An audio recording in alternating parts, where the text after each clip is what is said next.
Don't just live for tomorrow, or just live in yesterday. Just be glad for all you have that's in today. Hey everyone, Connie here, and welcome to my blind reaction to My Hero Academia, episodes 15 and 16 of Season 4. So yeah, we are here with 2 episodes because we didn't get to this last week. And for those who may not know, I was just not feeling up to it last week. Excuse me. Last week I wasn't sick. I wasn't like really depressed or anything. I wasn't feeling down or anything like that exactly. I just really wasn't feeling up to recording. I felt like if I wanted to record much, it would end up just taking its toll on me. It would end up being a slog, and the reactions themselves would turn out not as good because of it. So, because of that, I chose not to record much of anything last week. But it's a new week, and we're getting back into the swing of things. I definitely missed recording a bunch of stuff, especially My Hero, and I'm ready to get back into things. I'm ready. I feel like I want to get to this now. So yeah, we have episodes 15 and 16, and we are starting a new arc. I don't know much about what's going to happen, but there are 2 things I know about. 1, we do have a new opening. I do know that for sure. I don't know what it's going to be like. I'm just really hoping it's better than the last one, because the last one really wasn't that good. Again, it wasn't like terrible or anything, but it just did not feel in any way like a My Hero Academia opening. It just did not fit. I just felt like it was completely just disconnected, let's put it that way, disconnected from the series and everything. And it didn't really give a good representation of the arc either. Like, it definitely should have had a lot more of an exciting, intense opening for that arc.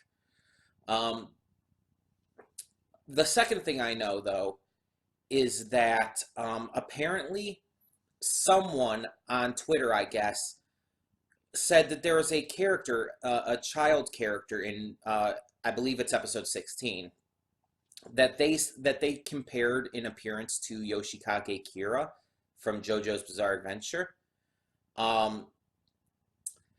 And I have seen the picture. Now, I don't know if this kid's important or not. I know nothing about the kid in terms of their role in the story. I just know that this kid is there. I've just seen a completely, like, disconnected screenshot. It doesn't tell me anything. It's just a view of the kid. It's like a close-up, basically. There's not even anything around him. He looks nothing like Yoshikage Kira, though. Like, the only thing you can make a comparison of is the blonde hair. He has blonde hair. It's not styled the same. He doesn't have the same outfit or even a similar one. His face doesn't look the same. So it's like there's no real comparison there. And yet apparently this person thought there was, and it's like, what? Where are you seeing this? Just because he's blonde? I don't know. But yeah, those are the only 2 things I know going into these 2 episodes. New opening, and apparently there's some kid in the second episode. Again, I don't know what his role is going to be. I just know he's there. He might just be some background character randomly, or it could be another kid character who's brought to the forefront, like we've had with Coda and Eri now. And going into that, let's go into that real quick. During the entire Forest training arc and all, when we were introduced to the Vanguard Action Squad, the Wild Wild Pussycats, and Coda, like, Coda as a character, this child character being introduced it felt like something new and different, because up to that point, our characters had been, well, mostly around the same age. I mean, you either have the adults or you have the students, and all the students are right around the same age. All the adults are, well, mixed ages, but a lot of them I presume to be somewhere in the vicinity of late 20s, up to early 40s. Again, with a few obvious exceptions, like Mountain Lady, who would definitely be in her early 20s based on her character profile and just who she is and everything, new hero on the scene. And obviously All Might would be a little older, yada yada, so on and so forth. Gran Torino, obviously much older. But the point is that it's like you get this age range for these characters. I'm sure, I believe most of the characters actually have confirmed ages, by the way. I just don't know all of them. But yeah, and then in this arc, you suddenly get introduced to a kid, someone notably younger than our main cast. And the only time at this point that you've really seen kids is like the flashbacks to like Deku and Bakugo and whatnot.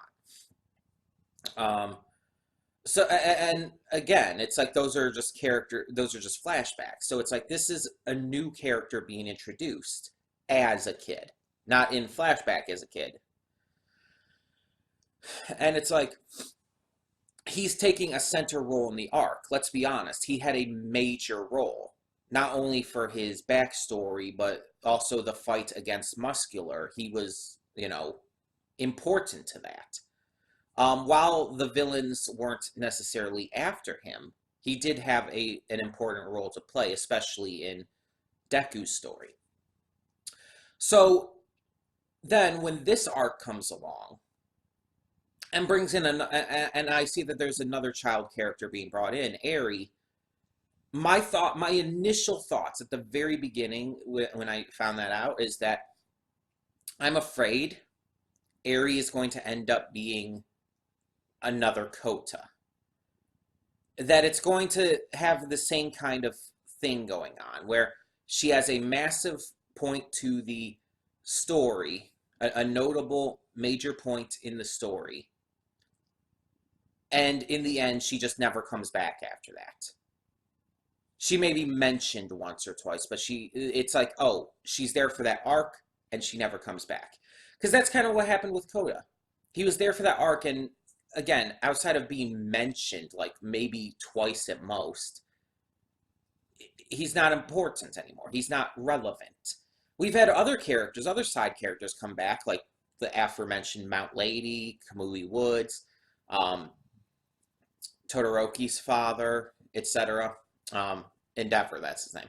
We've had these kinds of characters come back, ones that aren't directly connected to the main plot of the academy and stuff. But they come back, they show up now time and time again. And it's like Gran Torino is another big example. Like they didn't need to bring him back necessarily, but they did. He kept being an active role. And it's like, why can't you have Kota have that? And I'm not saying like I necessarily would want Kota over certain other characters. I'm just saying, Kota feels like he was only for that arc, and there's no relevance to his character outside of it. And it's almost disappointing because of that. And I was worried that Eri, as another child character, is going to be the same way. And unfortunately, I don't know if that's going to be true yet or not, because I don't know what's going to happen. I don't know if Eri's going to continue to be around. I just don't know. I'm hoping that she has more of a role to play because of what's going on with her, though. Because of her quirk and having to be watched over by everyone. I think they could easily integrate her in somehow. But yeah. I definitely don't want her to just be for that arc and basically never have a real return. And mind you, if Kota ever does return at some point and has a notable role again, then I'm fine with that. I want that to happen. But it's like, as of now, it's like it pretty much seems like he was kind of just a one-off character, and that's a little disappointing. I feel like he has a lot more potential. I mean, it's not like it was with Night Eye. Night Eye felt like he was specifically built for that arc. Like, unlike Coda, who has all that potential to keep going as a character, Night Eye felt like he was basically a plot point. And I'm not hating on Night Eye necessarily. I'm just saying his character feels like it was a plot point in order to in order to move forward with the story of Deku and All Might as student and mentor, as well as develop Mirio. Like, his character, I felt, never really had potential outside of this arc. This was what his character was meant for. Coda never felt like that. Eri doesn't feel like that. Honestly, Overhaul doesn't feel like that. But Overhaul apparently is done with. And it just feels like that is one of my noteworthy few issues with this series overall.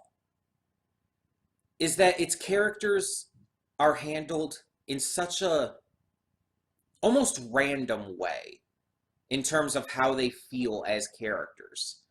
Some of them feel like they're meant to be like, okay, these are ongoing characters who need to have more development and more time to shine and are definitely going to have a bigger role in the future. And then some characters feel like, no, they're meant for this part and this part only. And then Horikoshi brings back characters that felt like a one-part only character, and then they have more to do. And he, like, gets rid of characters who have great potential to do more. And you never see them again. And then some just get, like, various background roles and never actually get a chance to shine, like most of the class. And it's just like, I want more, you know? I just want more from a lot of these characters.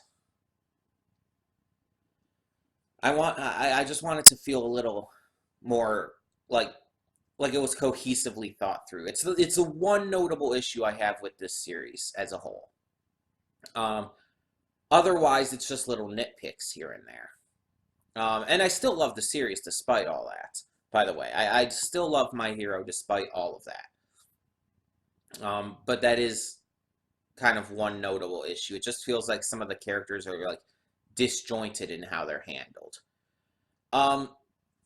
But either way, yeah, I know nothing else regarding these episodes. Like, I don't know where this is going at all.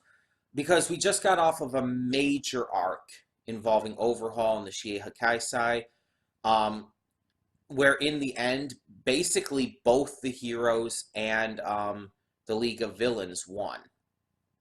So it's like, where do we go from that now? I think we should possibly take a break from the League of Villains for a little. Maybe have them kind of continue to work in the background and build things up. Because even in this last arc, they weren't like major as much as the Shie Hakaisai. But I think that we need to let the League of Villains kind of calm down and bring in some other villains, some other antagonists. Hell, I would like to see an antagonist who's a hero. Like, who's a legitimately licensed hero. But they act as the antagonist for the season for one reason or another. Maybe because of differing viewpoints and they end up becoming a hindrance to our heroes in training and stuff. I don't know. But I just want to see something different, I feel. We need to move on. But I also don't want this next arc to be as big. Because I think that after any big arc, we kind of need some breathing room. Because even with, when we had the forest training arc followed by the Bakugo retrieval, it just felt like so much at once. And yes, there was a little breathing room in the middle while they were still at the hospital for like, what, 2 episodes? But it's like, it just felt like it was going from one major arc into another. And it's just like, okay, slow down a little. Like, with One Piece, let's talk about One Piece's comparison. One Piece, it has all these major arcs, but the arcs are long and they build up to it. So you get a lot of downtime. And there's also these mini arcs that happen at some points in between that are a lot slower, they still have good action and some high velocity stuff going on, but they're a lot slower, they're a lot less impressive, they're a lot less exciting. They give a little more room to just calm down and breathe. And I think that One Piece handles that extremely well. You could say it handles its filler extremely well if you want to refer to a lot of those as filler, which a lot of them are. It handles its filler extremely well for the most part, with a few notable exceptions. But with this, it doesn't give enough downtime. Like, the most downtime you get is just like, oh, a couple scenes before it goes into the next big stuff, it seems. I mean, at least for those two arcs in specific. And I just feel like especially after that big of an arc, we need a little bit more downtime. We need to get into something a little slower, a little more simple. Something that doesn't have like this massive villain. We don't need any League of Villains stuff. We don't need any new massive villain being brought in. We just need to chill out and relax. Have a smaller villain, have something a little less dire going on, just to kind of bring us back, and then we can get into the bigger stuff again. Seeing as a lot of these arcs as well, especially lately, have covered like certain characters from the class. We had a big focus in this last arc on Kirishima, as well as a lesser one on Sue and Araka again. They've had good focus. I want to continue to see more of these, more of the classmates have focuses going forward. Kaminari, for example, has had almost no focus in the series. Aoyama has had a little bit, but I would love to see a lot more done with him. Same with Sato. He's had a very small bit of focus, but it's like they could do so much more with his character. Because right now, it just seems like they're doing like, oh, the big popular ones. You know, Kirishima, Sue, Uraraka, Bakugo, Momo, Todoroki. It's like they're the big popular ones. The ones that the show, it honestly just focuses on way more than everyone else. And because of it, so many more of the class are kind of left hanging. I would love to see Hagakure, Toru, you know, the Invisible Girl. I want to see her have a focus, because that could be so creative and interesting on how that would be handled. Like, seriously, there's so many things they could do with a lot of these students, and they just relegate them to small background roles most of the time. I would love to see Mina getting a bigger focus. Yes, she had a bigger focus in terms of Kirishima's backstory in this past arc, but I want to see her actually have like a bigger focus in the current day. I just feel like they could do a lot with her character too, especially like she's, you know, the happy-go-lucky kind of character who doesn't take enough seriously. Maybe that could be a big growth moment for her, learning to take stuff seriously, learning to really just kind of, you know, not be as happy-go-lucky or not be as carefree about things. Or maybe we could find out why she's that way, and find out that in reality she does actually take things very seriously, but she acts like this in order to keep moods high, basically.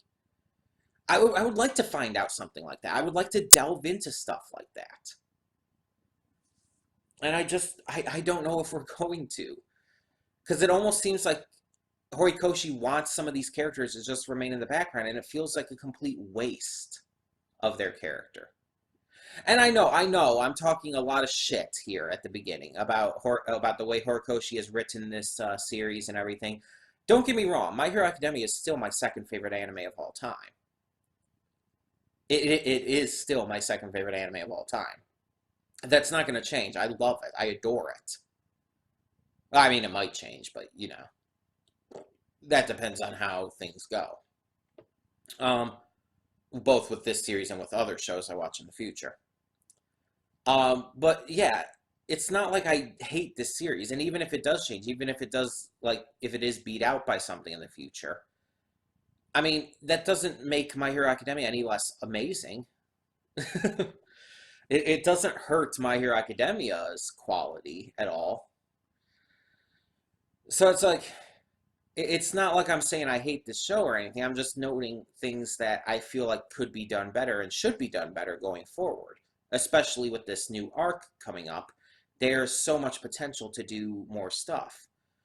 Um, but hey, I mean, I have no idea what's going to happen. We might get some of these characters being given bigger, just bigger focuses. We'll have to see. In the meantime, I've talked about this way too long. I just noticed the recording timer's at 20 minutes.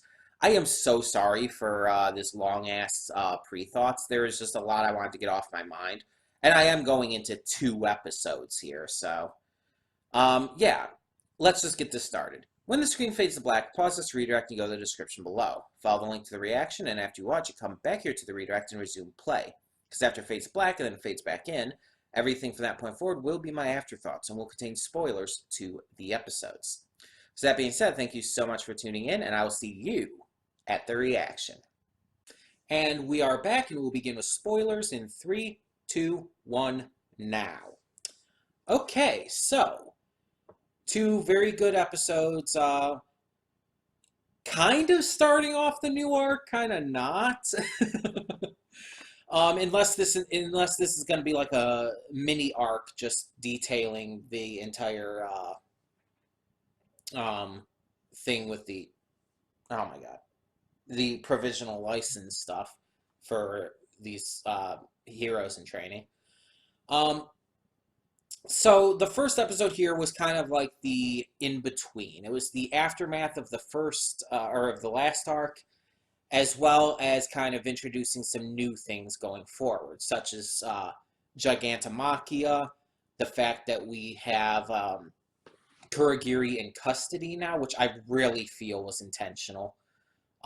There is no way that they were able to catch Kurogiri that easily. And on top of it, we have a lot of doubts and stuff entering the minds of our UA students.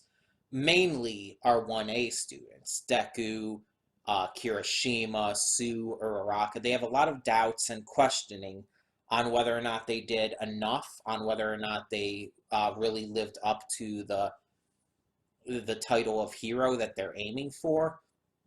Deku is really having regrets about Night Eye's death and the fact that Mirio lost his quirk and he's blaming himself for it.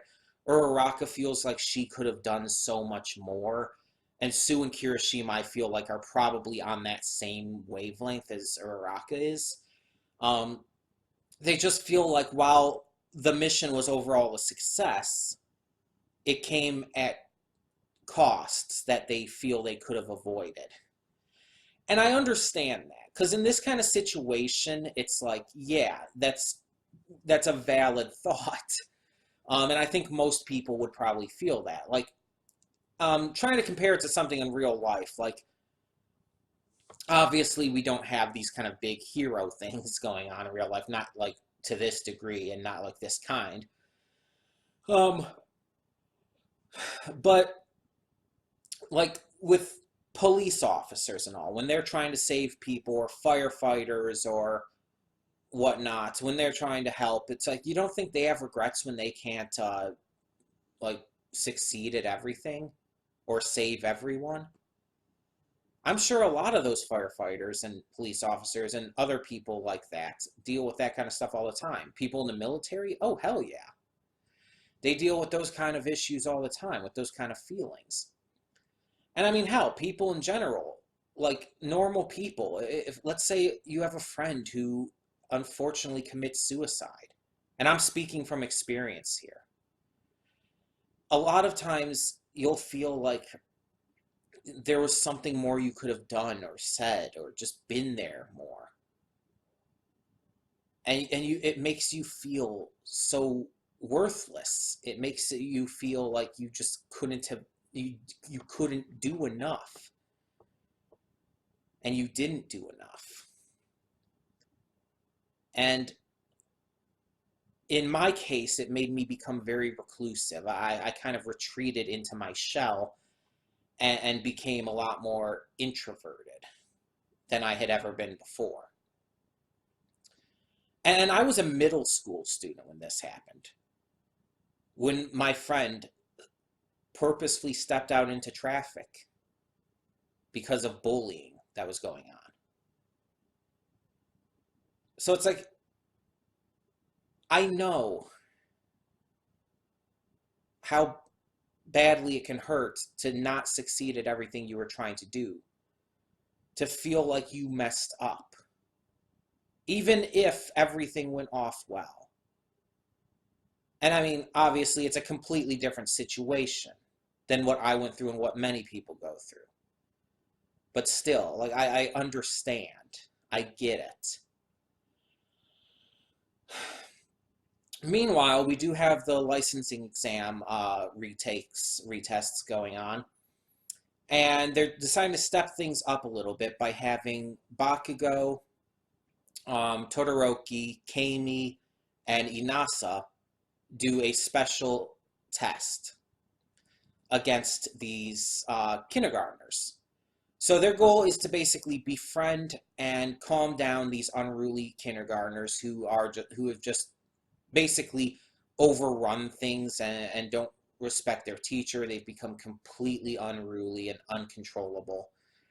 And so the heroes' jobs are to calm them down. Now, we see in this episode, in episode 16, how this is an issue for all four of them, but to different degrees. Obviously, Bakugo has an issue because of his anger. He wants to fight them.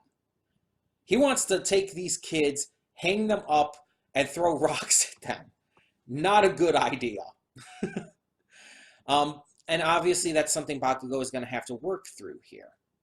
But we've seen in recent arcs and stuff, he has begun to change. He has begun to grow past a lot of that. So I definitely believe he can move past it and handle this right.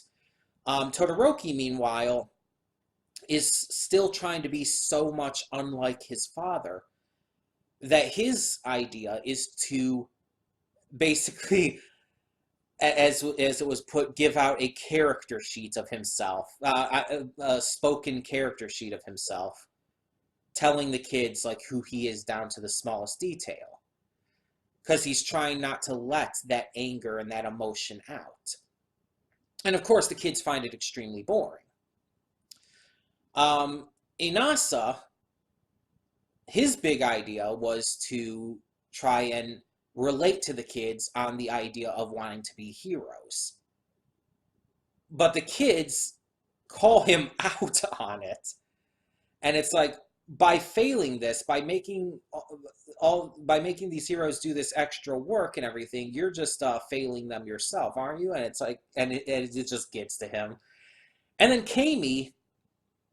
Kami, her idea is just to be nice and friendly and everything. She gives this boy a hug, and yeah, because of her outfit and all, it's like, yes, the boy's face is kind of smushed against her chest.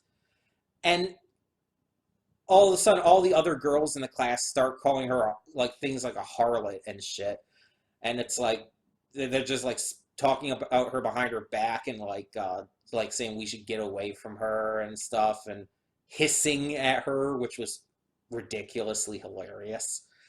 So they're all having trouble, but in different ways. And at the end, it seems like the kids are wanting to fight them now. And apparently the kids believe that their quirks are better than the heroes.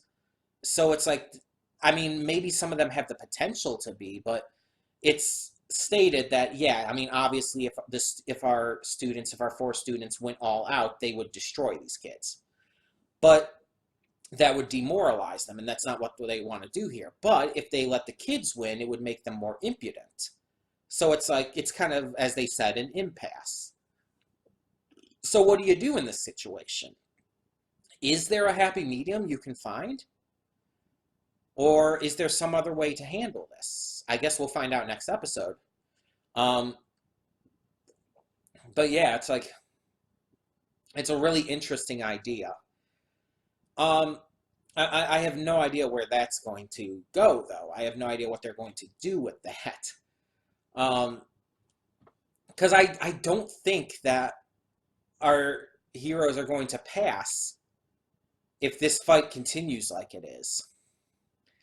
And I don't think, like, especially like Bakugo, for example, is going to pass if he continues to be, well, Bakugo.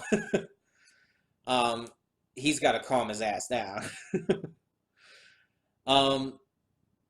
But yeah, it's like there's a lot going into this. And then there's this scene where it's like Endeavor's talking to All Might in the stands, and he asks All Might, like, what is the symbol of peace?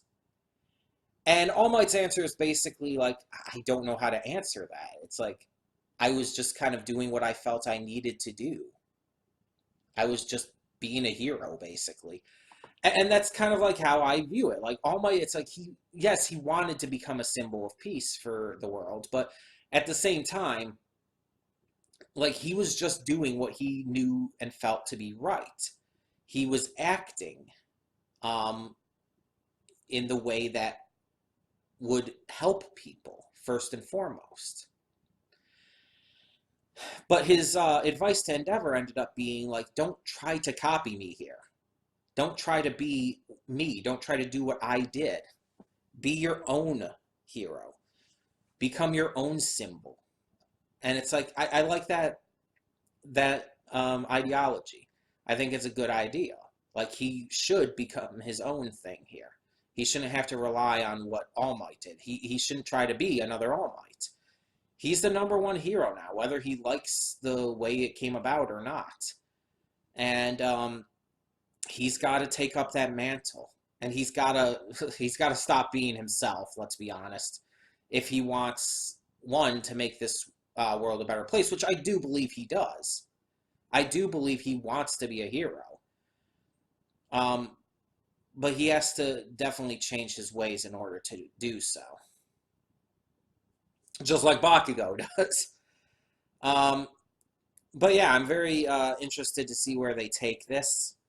This has been a really interesting start to a new arc or mini arc or whatever.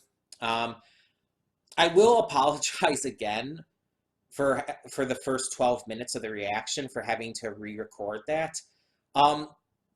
Just to note again what happened, if maybe you didn't watch the reaction or just watching to hear my thoughts. If you do that, I don't know. But just as a reminder of what happened, basically I was recording, right? About 12 minutes in, my OBS just froze. The OBS froze and just stopped working and basically shut down.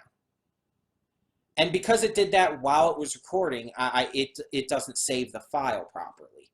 I actually have to click stop recording for it to save the file properly, to save it and process it. Otherwise, like, the file shows up in my folder, but it's inaccessible. You can't do anything with it.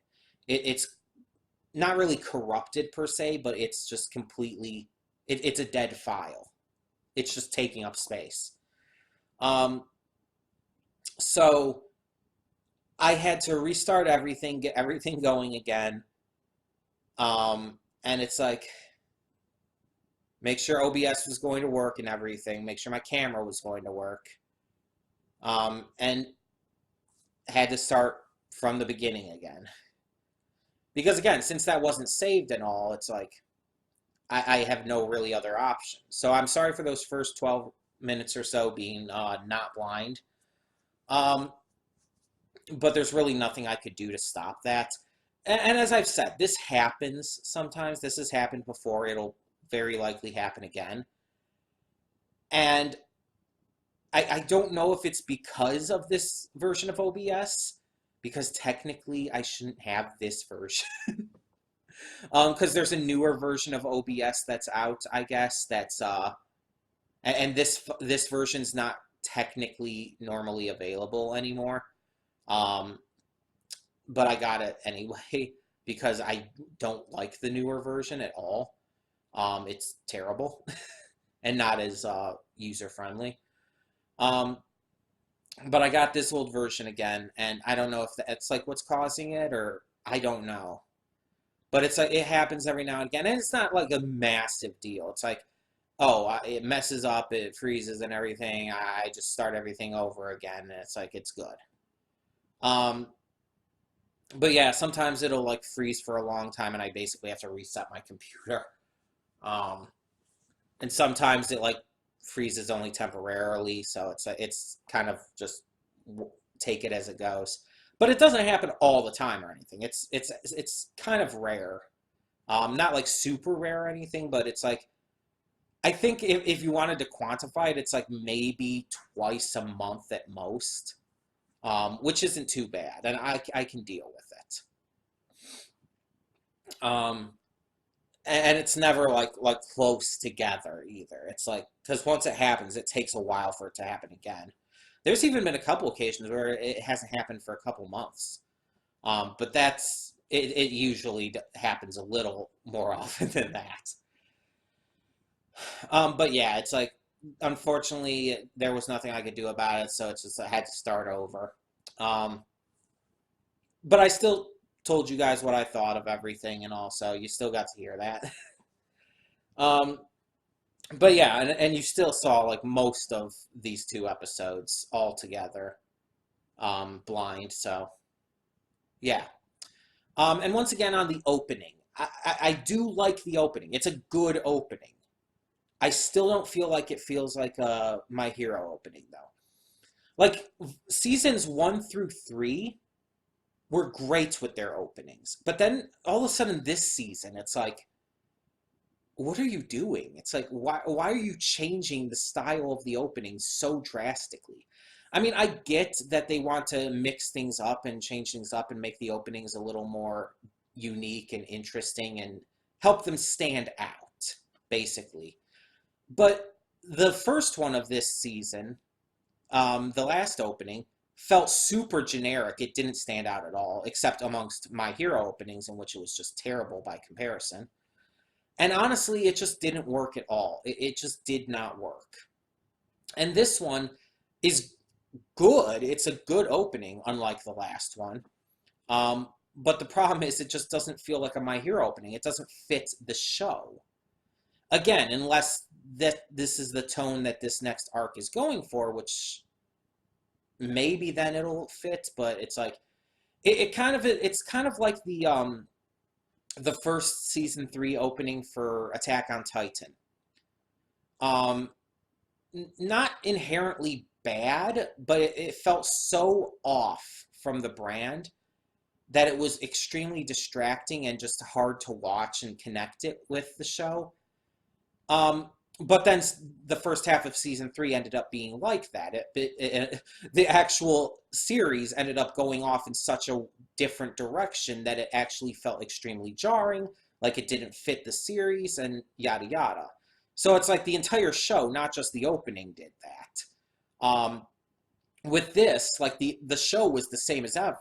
Like the same style, the same general feeling of it, kept consistent from season 3 into season 4. You could tell it was still the same show. But it's like the opening was so drastically different and it just felt really off. Again, at least with Attack on Titan, the show matched it, even if it was a terrible mistake. Seriously, the first half of season 3 of Attack on Titan was absolutely shit. It completely turned me off of Attack on Titan, to be honest. I don't even watch it anymore. I'm not interested anymore. I briefly, like, will look up, like, what happens, but that's it. I won't watch it. I'm not interested anymore. So, yeah, I don't really have an interest. But, yeah, this show, it's clearly not going to do that because the show is still fantastic. It's still the same show. It's just the opening. And again, it's still a good opening, unlike the last one. So we still got that going for us at this time, at least. Um, we'll see how it goes. I might end up becoming more attached to it as time goes on. I don't know. But as I also kind of pointed out, there's a lot of Kyoka in the opening, or Jiro, if you want to call her by that. There's a lot of her in the opening, so I'm wondering if she's going to have a notable role to play. I mentioned how, like, lately in these arcs, certain members of the class have, like, roles to play. And really, that's been going on the entire time. Even in season 2, like the Stain arc, obviously, Ida had a massive role. And then in the licensing exam, Aoyama had a bigger role for a couple episodes. And it's like, I want to see more characters have bigger roles continuing forward. Kirishima just had a notable one. So maybe Jiro, maybe she can have one. Kyoka. That would be, honestly, a big wish of mine, because she had a little bit of a big role when they were doing those team exercises, you know, where she and Sue, Momo, they were all working together, and I think the arm guy, I cannot remember his name. You know, the one guy who can grow, like, his mouth from his little bat wing arms things. They were all working together, and they were facing that tea lady. Yeah, it's like there was a little bit of a focus on Kyoka there, but not enough, and she wasn't notable as the focus in that exercise. It was definitely still more Momo. I just want to see more of Kyoka. I really want to see her have a bigger role, you know? Outside of just, like, the little bits and pieces we get here and there. Like, I want to see her have a role comparable to Kirishima's from this last arc. And the opening very much seems like it would kind of hint at that, but also they might have just been trying to do the entire rock band kind of motif for the opening, and obviously she fits that the most, being a musician and everything, and plus her quirk generally.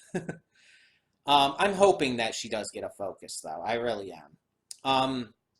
And either way, I'm just hoping for some good stuff going forward.